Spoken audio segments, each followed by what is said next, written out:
ay de las Alas na nahiwalay kamakailan lamang sa kanyang husband. At si Pokwang naman sa kanyang longtime partner din na si Lee. Well, sa nga ng mga netizen, gais ng superstar na si Nora Honor ang dalawa dahil na din sa relasyon ni John Rendes sa superstar.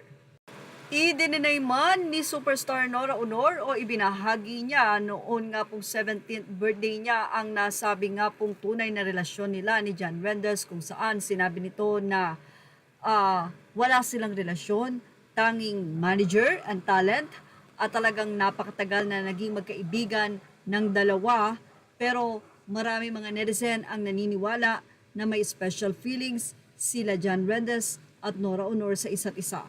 Pero ano pa man daw yon, maraming humahanga kay John Rendes dahil na rin sa ilang taon na kahit ano pa man ang naging looks or estado ni Nora Honor sa kanyang career at sa kanyang physical na kalagayan ay hindi ito iniwan ni John Rendes hanggang kamatayan ng superstar.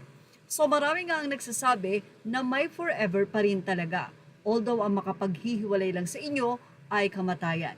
Kaya naman marami nagsasabi na mayroon pa raw talagang tunay na pag-ibig katulad ng ibinigay ni John Rendes kay superstar Nora Honor. Sa isang post nga ni John Rendes, ibinahagi niya ang isang video kung saan ay pinaghain o pinagluto niya ang nasabi nga pong superstar. Sa nasabing video, makikita mo kung gaano sinusuportahan din ng superstar si John Rendes at gaano din ito ipinapakita ang kanyang pagmamahal kay superstar Nora Honor. Ang ilang mga netizen ay napasabi na lang na why was he not given a chance to speak at Nora's wake, unlike Jackie who recognized Malka who lived with Ricky for 2 years only. John stayed with Nora's for 30 years. Wala man lang pasasalamat. Sayang, say ng mga netizen. Ang ilan ay sinabing, oo nga no, selfish naman sila dahil ba mas higit at tunay na pagmamahal ni John Rendes kay Nora. Siguro, na-insecure yung mga anak, say pa ng ilang netizen. Correct, hindi man lang nila minahal ng totoo ang superstar.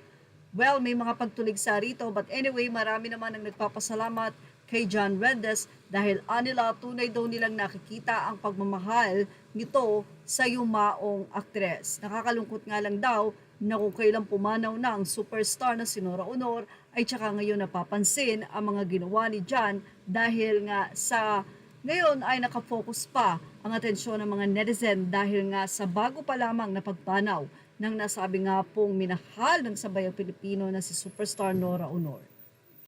At yan ang ating showbiz snap update. Thank you for watching. Images are all credit to the rightful owners.